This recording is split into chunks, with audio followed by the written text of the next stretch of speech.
Well, there's some drawbacks to this, but I'm live now and I get to, I actually hear I think I have sound coming through. Um, there's a little bit of pixelation. I almost think my camera lens is dirty. Hi, I'm Dave Getchick. I'm the publisher of the Puddin'head Press, and I'm here to test my video equipment tonight. And I think that I'm going to be starting a new series of shows soon. I assume I'm going to still do Sunday nights at 7 o'clock, and I think everybody can hear me. And I because of some stuff that Facebook is doing, and because of some stuff that Facebook is actually doing I'm trying to make Facebook Live a little bit better. Um, it's no longer practical for me to broadcast on my cell phone. So somebody gave me a webcam for my birthday, and I just had to buy a microphone. This is my microphone. So I have some limitations on it right now because I probably need a different microphone if I'm going to do live interviews with people. But I got it working. That's the big thing. Unfortunately, I'm going out of town next week. I have to go to Iowa.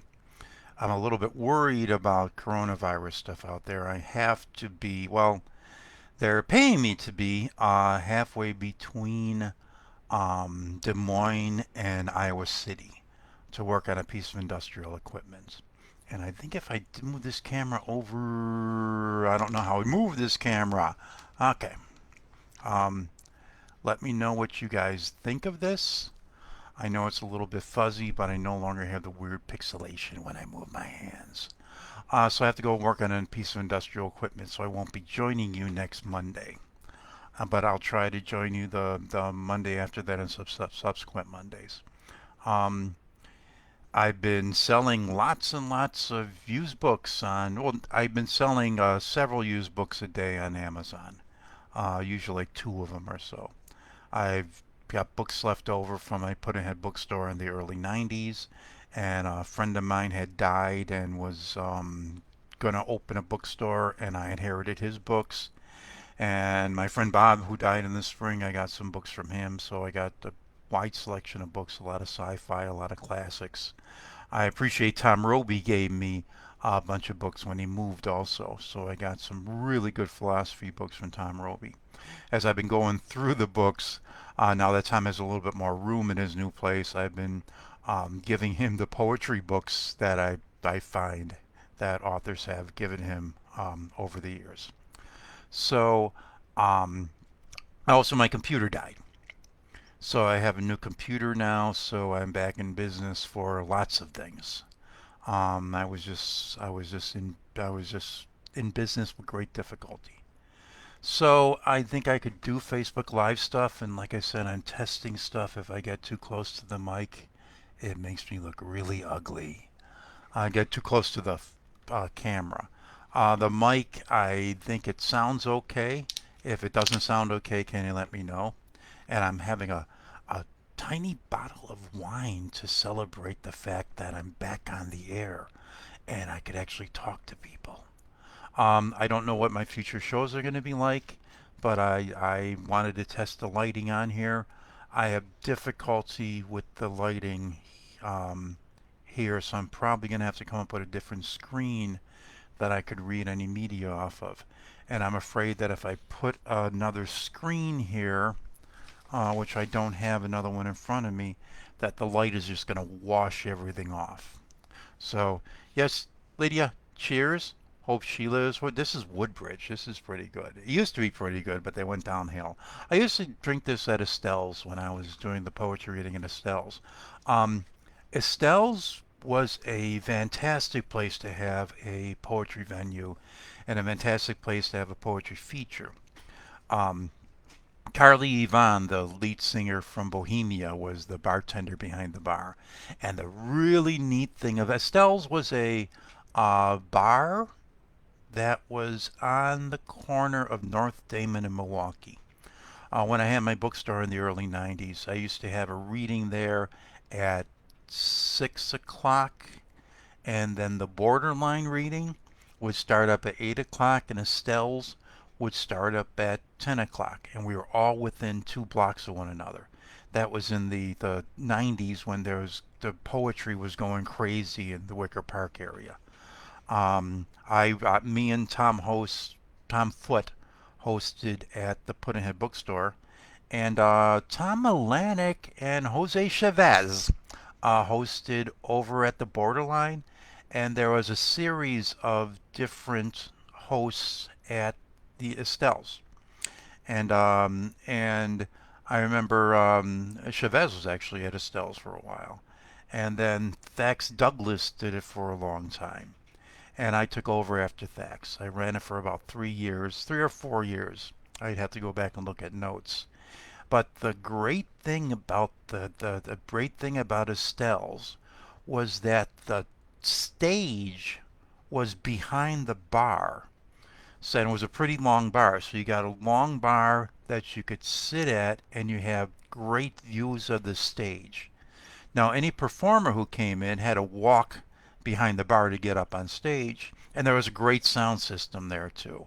I had a show there on Tuesday nights, and on Wednesday nights there was a really good folk rock kind of open mic that they had, uh, and and the and on weekends there was live bands there, and I would run a open mic with a feature, and it wouldn't be unusual for me to have 20 poets there in the open mic. I think my record was something like 40 poets performing in one night through about there was about a 4 hour show sometimes.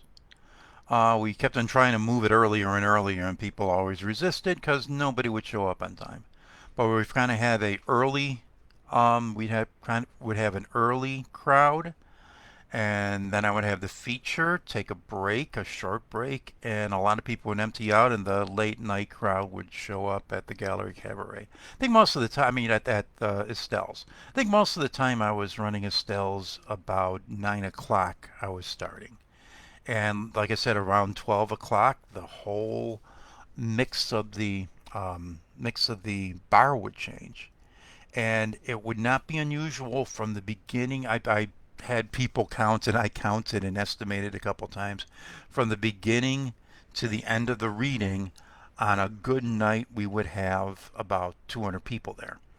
And the Mill was doing great at the time too. The Green Mill. Mark Smith was running up the poetry slam at the Green Mill, and at that time, the Stells was doing a really good run for the audience at the Green Mill.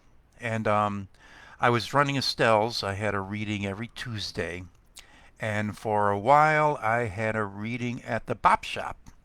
The Bop Shop was, I believe, 1807 West Division. It was on the south side of Division Street, right at Wood Street, across from Phyllis Musical Inn right now. That was a great little corner. There was poetry at Phyllis's at the time. There was poetry at the Bop Shop. There was poetry at a little coffee house at the corner called Kill the Poets that Jackie Wolk was hosting at.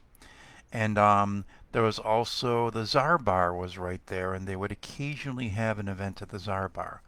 All of them are gone now. Phyllis's Musical Inn is still there. Um, the Bop Shop is actually was, I don't know what it is going to be in the future, but it was a sushi bar. So, but I was running a reading at the Stells, and like I said, it was a great reading. We'd have 200 people there on a good night, and once a month I was running the poetry diner at the Bop Shop. And for $5, you could see a poetry show and hear a feature. You could see a poetry show with four features, and you'd get a burrito. The kitchen wound up closing there, and then I would order pizza. So you could go there and for $5 you could hear four poets featured, and you could eat pizza. I would have to sometimes yell at people for eating too much pizza. Um, so I did that at the Bop Shop for a while. I was hosting also at the Bop Shop just before Marvin Tate took over. Marvin Tate was running a show at the Bop Shop called it was a talk show that Marvin Tate was running, but that was actually before the Poetry Diner. That was in the earlier '90s. I ran Estelle's until 97, 98, some 97. I'd have to go back and look at notes, but I actually kept a list of almost all the poets who read at Estelle's. It's on a 5 1/4 floppy disk that I could run through my Tandy 1000. So I don't have access to it right now, but maybe I do have a printout somewhere in the archives, maybe. So I mean, there was thousands of poets that went through Estelle's during that time. I mean, I was running 50 shows a year at Estelle's. But like I said, it was great because there was great visibility and you could see you could see the stage from wherever you were, and there's a great sound system. A lot of people sat on the pool table to see it, and there was actually some seating up in front, and as far as a reading place, it was a great visibility there. Um, there's good visibility at the Gallery Cabaret because you could sit along the bar and at least see the stage, but Estelle's had great visibility. The Green Mill is the same situation as the Gallery Cabaret, where there's a whole bunch of seating where you can't actually see the stage. So that was what made Estelle's so special, and Carla, being the bartender, was really good too.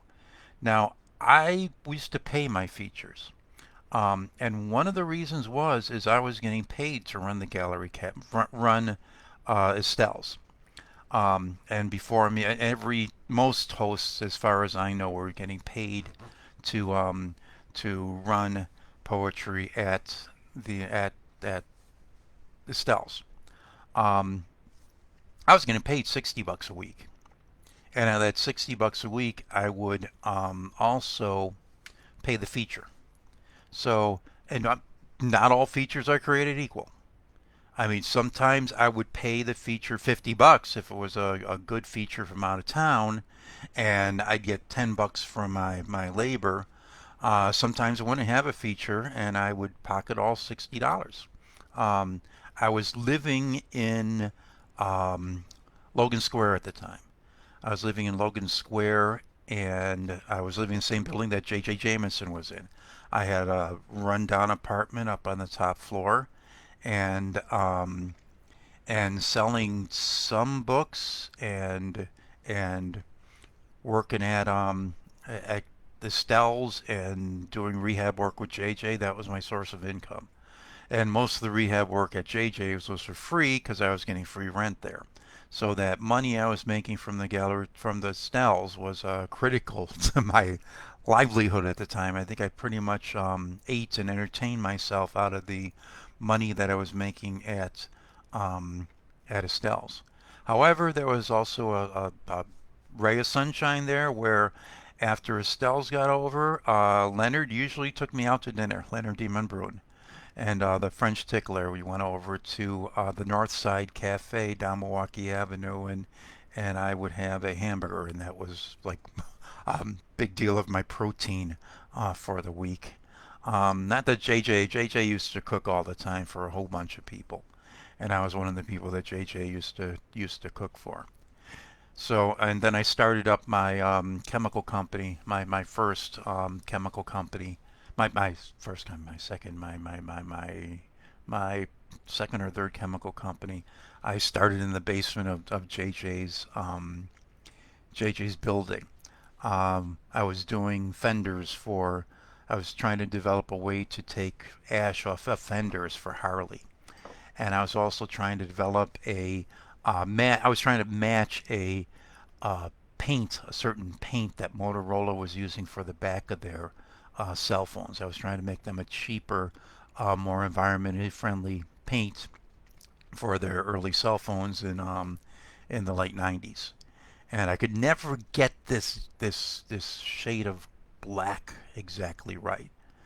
But it was fun times when I was running Estelle's. And Estelle's after I left Estelle's for two reasons. Number one, I was becoming a little bit burned out with emceeing at that time. When you run a show every week and you have to be on every week and you have to be on for a big audience, you have to line up features, you have to do promotion. I mean, it was lots of work. Plus, I had to go to every other show in town to try to promote Estelle's. I was honored to do it, and $60 a week is something that they honor you with, and that's pretty nice. There wasn't many MCs um, being getting money there, getting paid at the time. Gregorio was getting paid at Weeds, I believe, and this wine, Woodridge, um, in like 1993, they had a great Merlot that they were serving at my reading at the gallery at Estelle's, and I used to love that Merlot, and I got free wine or beer while I was emceeing. But also at Estelle's, every poet who read got a free glass of wine or beer. So every poet who read, eh, I was getting paid to do the reading. Every poet who read got a drink. I got all I could drink of wine and beer. I would stagger out of there most readings, and a feature that would get paid anywhere from $20 to $60. I mean, I did actually use all my money to attract some really good features from out of town. So and it was a time it was a fun time. There was poets all over the place, and there was a whole bunch of poets where it was the very first time that they had read. I mean, Lucy Anderton, for example, was the first time that she ever read there. And uh-oh, um, who is this? Um, okay, ladies and gentlemen, I'm getting a haircut tomorrow. Don't tell the mayor, because the mayor is against people getting haircuts. But this is getting a little bit unruly, and I have to go out adventuring in the great state of Iowa next week. So Estelle's, I was getting a little bit burned out after. Okay, and now my hairdresser, only my hairdresser knows for sure. Okay, earlier than I thought. She must be getting off work early. But anyways, I left Estelle's because I was getting a little bit burned out from the poetry show. I wanted to just take a break for a while, and also at the time there was all kind of people pressuring Estelle. I mean, there was a woman called Estelle who was actually running the bar, and some bartenders wanted to do a comedy show, and they decided that because the poetry reading was so successful on Tuesday nights, that they should run a comedy show every other every other Tuesday, and I should just do the poetry show on every other Tuesday. And at that point, I said, well, I'm still getting, at that time, I wasn't getting 200 people anymore. I was probably getting 120 people. Okay. And it's like, okay, because I didn't have the energy to run around. I was trying to, survive and do some other things.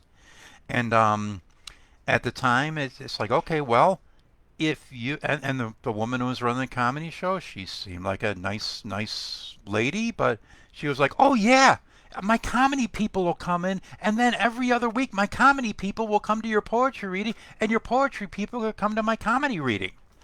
So I said, "Well, your 120 people that you've like built that audience up can come to my comedy reading because I'm taking half your readings away from you."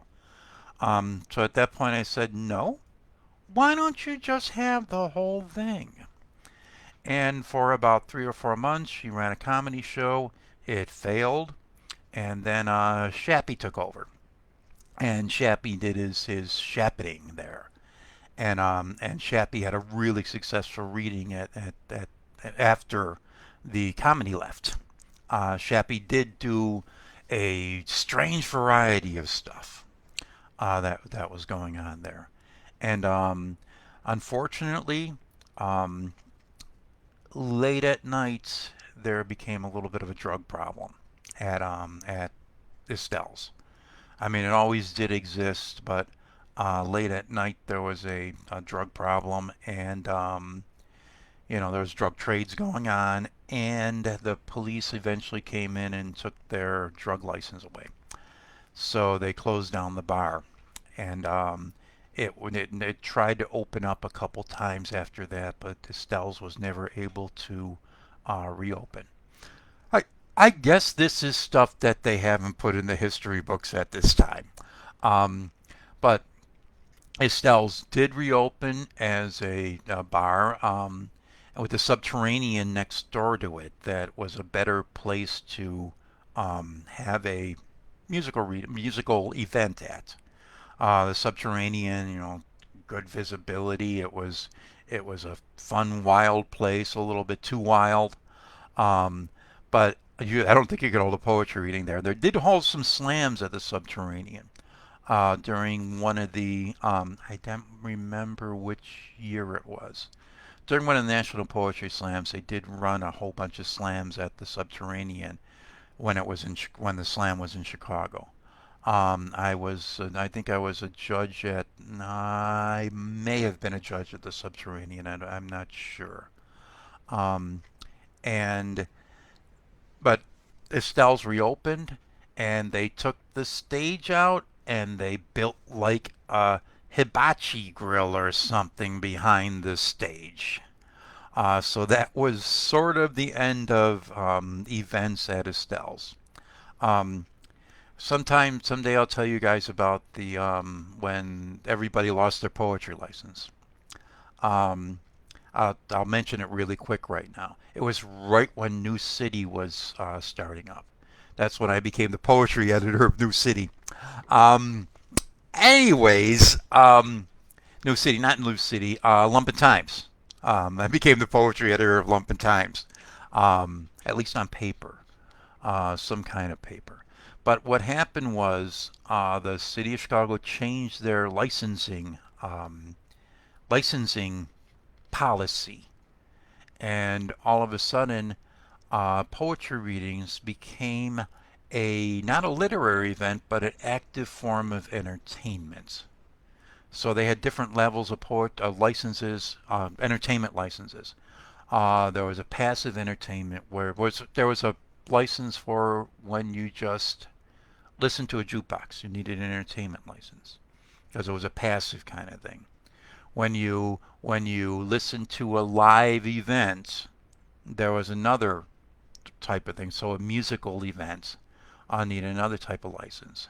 And then the third type of license is when the people in the when the people watching the event were participants in the event. And they called that a cabaret license. And so all of a sudden the city of Chicago changed this around, and the city of Chicago the police walked into Weeds one day and said, "This is an illegal poetry reading, and you're not licensed to have a poetry reading." So the city of Chicago came in and Weeds. The city of Chicago came in, and the city of Chicago closed down the poetry reading at Weeds and said, "You guys gotta get off the stage. No poetry reading." And then we were trying to decide what we're gonna do because this happened all of a sudden, and the city of Chicago threatened to go and close down everybody's poetry reading, including the reading at Estelle's. The police called them up and said, "You can't have your events anymore. You don't have a cabaret license." And there were some places that buckled down and did get a cabaret license, like the Bop Shop did, because really dependent on they were really dependent on music to be able to bring people in. But the Stells, they're like, well, we need to figure out what to do. And I had two features. I had Lawrence Tyler featured, and I don't remember. Yeah, I had Lawrence Tyler featured that day. And it's like, what is Dave gonna do? What is Estelle's gonna do? And there wasn't enough time to cancel the reading, and I go into Estelle's, and it's absolutely packed.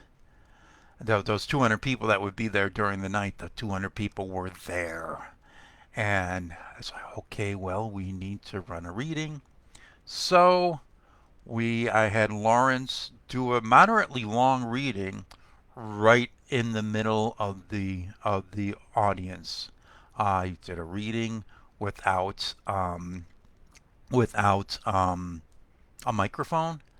He did a reading not being on the stage. We did not step on the stage. It was just friends reading poetry to one another, and that's what we did during the licensing scandal. That all the poetry became illegal. Poetry readings became illegal in Chicago at that time. So oh, there's a message for me. Okay. I'm gonna have to figure out some little details about this, but um, what but the Lumpen Times was just starting up at that time, and they said, Dave, we need a poetry editor and want somebody to write an article about the poetry licensing.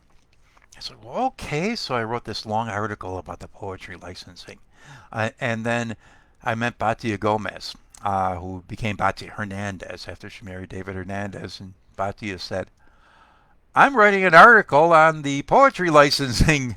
Do you have an opinion on it? And she's like, I'm writing it for the Lumpen Times because I'm the poetry editor of it.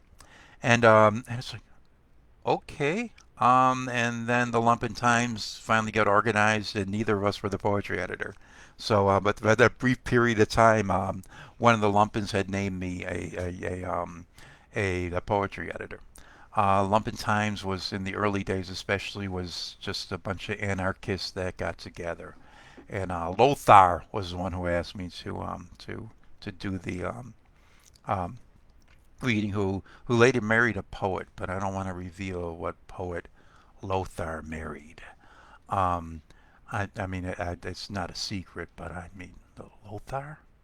Um, Lothar was a security guard at the Art Institute and for his real job. Um, anyways, it was an exciting time when I was running Estelle's. Avery Young did his first reading in Chicago at Estelle's. I featured every poet that came through town and who was in town. Like I said, I had 50 readings a week, and that was 50 features. 50 readings a year, and that was 50 features a year. One of my favorite features, some of more of my features were I featured. Um, I was going to feature Joffrey Stewart, but I decided to do something different. I decided that we were going to do Ask Joffrey. So I was going to have Joffrey go up on stage and answer questions about his political philosophy. This is Joffrey Stewart, a famous Chicago anarchist, and he was in Howl and things like that. But I decided to have a reading that was Ask Joffrey.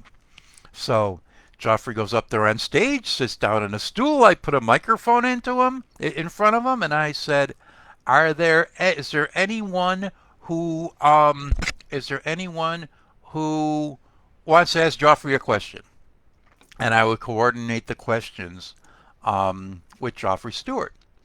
And I remember C.J. Laity was crawling up on the bar, waving his finger at Joffrey, saying, "Well, what about Bosnia? You're talking about a peaceful world, a peaceful anarchy, but what about Bosnia? What do you have to say about Bosnia?"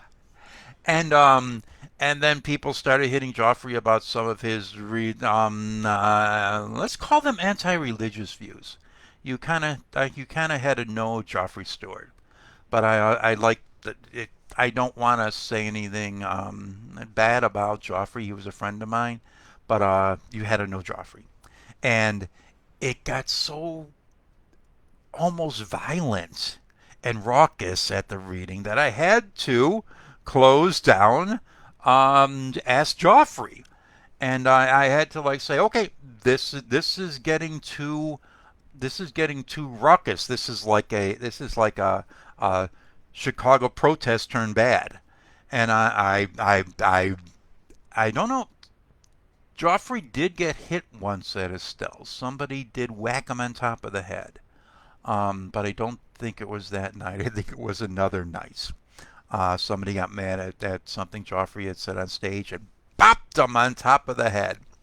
Um, but Joffrey, he didn't ever, you know, there was not many bad bones in his body.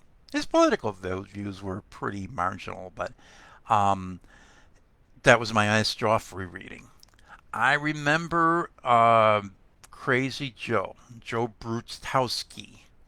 If you remember him, he used to do puppet shows on the stage and stuff like that all the time. And and Joe was a friend of mine. Me and Joe used to do some rehab jobs together, actually. And when I was closing the bookstore, Joe was one of the few people that came and spent the whole day helping me. Um, JJ JJ and I found out that Joe was living in a car in somebody's backyard. He was happy that he had a car to live in somebody's backyard. And JJ would put him to work all the time and bring Joe, um, feed Joe, pay Joe, and let Joe crash at his house. And every time that had happened, um, JJ's dog would get fleas because Joe had fleas in his car that he was living in. Um, but Joe was a schizophrenic, wild man.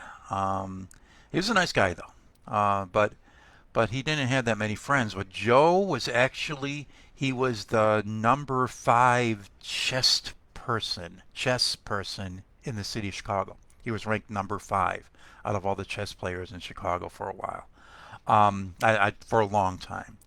And I talked to Joe and I said, Joe, I have you featured, and and I don't want to tell you what to do, but let's rehearse some poems. And I really think that you should read poems by some other people.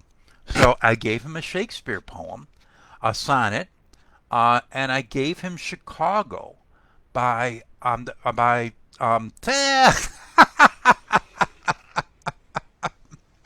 Chicago, pig slaughter the world, play with railroads, and the nation's freight handler. I gave that poem to Joe, and and and Joe like read through it, and we practiced. We practiced Joe's poem, Joe reading Chicago by Carl Sandburg, and it's like I was all excited. And here's this guy who does strange voices and puppet shows all the time, and Joe goes up on stage, and he pulls out this piece of paper, and he reads a very strong reading of Chicago by Carl Sandburg. So he goes up and he reads that, and is it better if I'm farther away from the microphone from the camera here? But he goes and he does Chicago with a great version of it with Joe's voice, and he's acting everything out, and he reads that, and then he reads the Shakespearean sonnet. I can't remember which one. Trade my nope, don't remember which one, but he reads those two, and he gets off stage, and the audience they were cheering him like crazy, and but he wasn't Joe, and people had come there to see Joe. So so I had to drag Joe back up on stage, and he was kind of shy about it, but I dragged him up there on stage, and he did his more of his puppet show kind of readings. Um, but Joe was another character that was there. They called him Milwaukee Joe. There was other things they called him. Frank Bonomo was featured there. It's just a whole bunch of really great poets that I'll pull out a list one of these days, and I'll show you guys some flyers one of these days once I figure out how to do something like that. Um, Anyways, I'm like I said, this is a test to see how this works, and I'm gonna be looking at it later to see that I got big eyes if I get really close to the camera. Um, and I like the landscape format. The landscape format I could put onto YouTube, and actually people could see it. I put the earlier Facebook shows I did on YouTube. So that's some memories of Stells. Um, and like I said, I really learned how to MC well there. I learned how to run a venue there, and I was a little bit burned out, and I left Estelle's, and I was when I left Estelle's, I was actually able to go to a lot of other venues and do poetry features that I was not able to do before. So I was happy with that, with my Estelle's thing.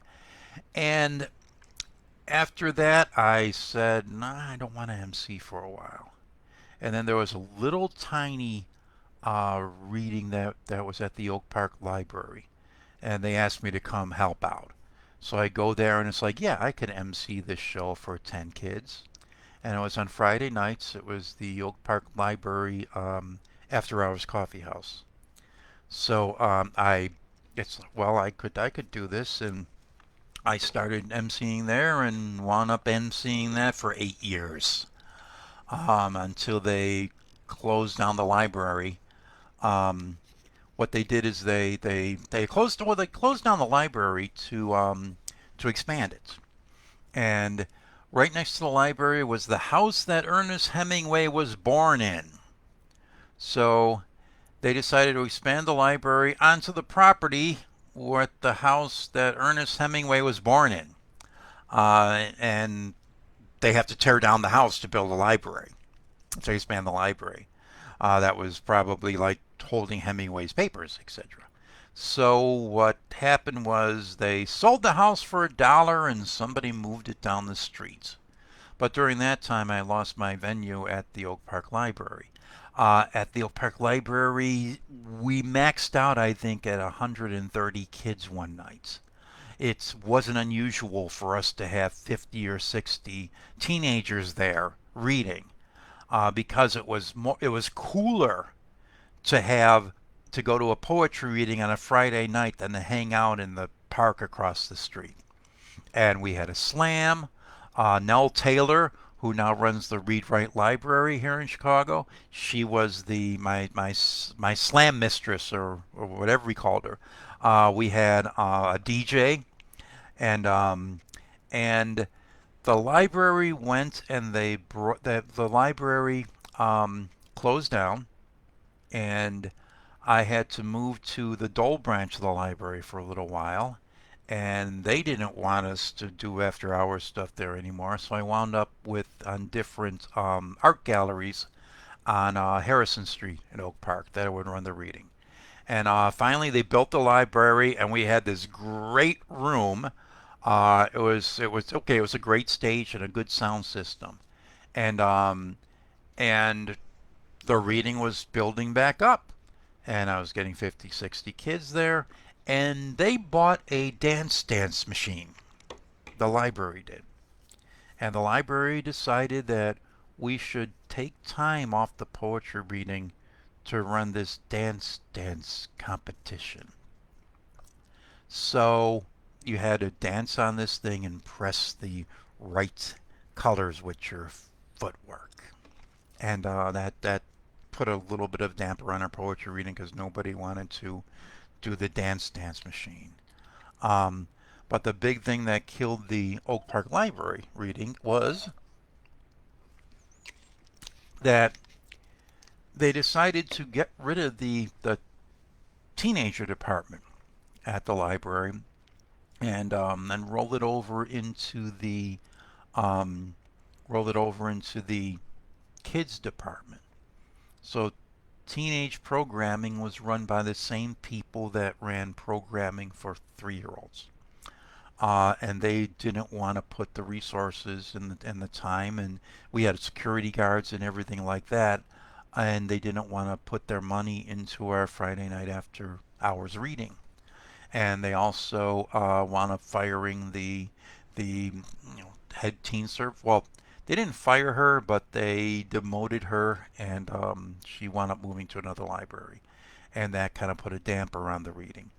But I left, and about a year later, there was so much demand for the teen after hours coffee house that they brought it back under Marcellus Wyatt was emceeing that. He was one of the library employees at the time. So after I left the gallery, after I left Estelle's, I wound up expanding and doing 8 years of emceeing um, with I don't know the Oak Park Library. Before I emceed at Estelle's, I was emceeing at Puddin'head. Um, I had done a short. I was emceeing at Puddin'head Books on Milwaukee Avenue, 1446 Milwaukee. The building's torn down now. And then Tom Foote and Larry Winfield were running a reading at the Gallery Cabaret. And I would show up at the Gallery Cabaret, and sometimes they wouldn't show up. And then a place on the corner of North Day, Milwaukee decided they're going to give $100 a week prize for a poetry slam. So instead of running their poetry show, a lot of times they'd go over and try to win the $100 slam prize. So I wound up running the show at the Gallery Cabaret, typically running the show at the Gallery Cabaret, probably 20 shows that year. And that I learned to MC there too. During the time I was doing Estelle's, I was the backup MC um, for what was that group of those crazy people that have been around uh, since the early 50s, the College of Complexes. I was actually the backup host for the College of Complexes and ran a couple shows at the College of Complexes. J.J. Jameson was the host of it, and he was the guy who decided on all the features. So I was a backup host and ran a couple, emceed a couple things at the College of Complexes. So and then I didn't MC for a long time, except for special shows that I was running. I emceed the first underground press conference at DePaul. I was one of the MCs there. CJ Lady and I would MC Weed Fest and Peace Fest occasionally. It's more we would set up the readings, and that was lots of fun when you're reading in front of 3,000 people. That was really cool. Um, I've got old hats. I got I got hats. Okay. Hi Nicole, how are you? Um, I trust Allison to cut my hair, guys. I'm sorry, and Allison's really good at it, and she cuts all of them. And and I don't know if I guess I'm gonna have to shave before I go there. But but the that's a brief thing on my emceeing. I didn't do a regular venue again. I started doing the Gallery Cabaret and took over from Janet Kuipers. But I look at it more as me picking up on that show I took over from Larry Winfield and Tom Foote back in '93 or something like that. Was the first time I emceed at the Gallery Cabaret. My first feature was in '89 at the Gallery Cabaret too. I remember I had a huge turnout.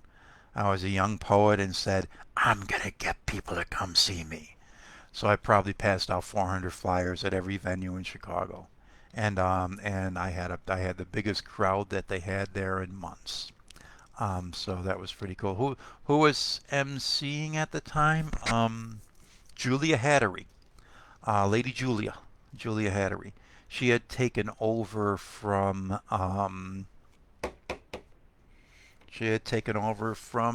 Gregorio Gomez.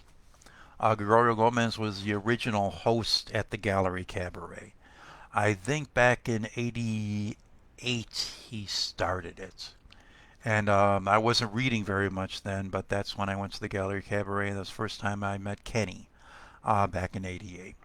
And Kenny was always thrilled to see me. But Kenny had started. I met Kenny the year he started the Gallery Cabaret, which I think was '88, and he hired Gregorio to do poetry in '88. So poetry was at the Gallery Cabaret from the very beginning. It was one of the things that they wanted to do. Leonard Demon Brun was the guy who named the Gallery Cabaret. And if you ever noticed, there was a painting of a woman in green above the bar at the Gallery Cabaret, and that was one of Kenny's paintings. It was supposedly a painting of his wife. His wife, Darlene, I believe, was his wife, and they broke up. Before the turn of the century. I don't know exactly when it was, and it was Kenny was doing the show himself. Um, and like I said, Kenny was a great guy and a big influence on Chicago, and he was a big influence on the poetry scene because he hired Gregorio. He hired he allowed them to have a reading. Um, anyways, so that's a little bit brief history. And I'm going to disappear into the darkness. No, I need a little bit of light in order to focus this thing. But if I do too much light, it really gets kind of burned out. I don't look this red, okay? Um, and I don't look that scary. I look like I'm a zombie. Wow, that's frightening looking.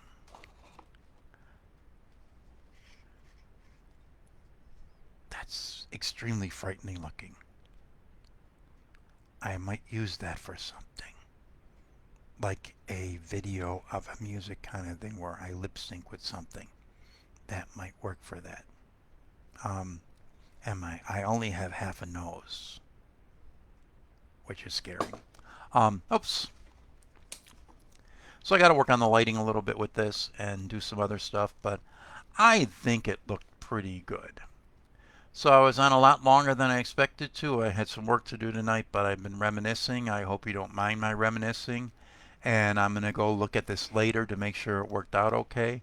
And thanks for watching, everybody. And I'm going to start doing some more shows, probably Monday nights, but not next Monday because I'm out adventuring. And I got a big adventure coming up in Michigan one of these days, too. Fall colors and water samples and weird stuff like that. So thanks for watching, and I'm kind of liking this setup, and we'll see how it works out. I got my 1994 Jazz Fest um, shirt on.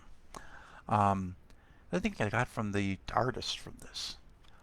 Anyways, thanks for watching, everybody, and have a nice night. Stay safe.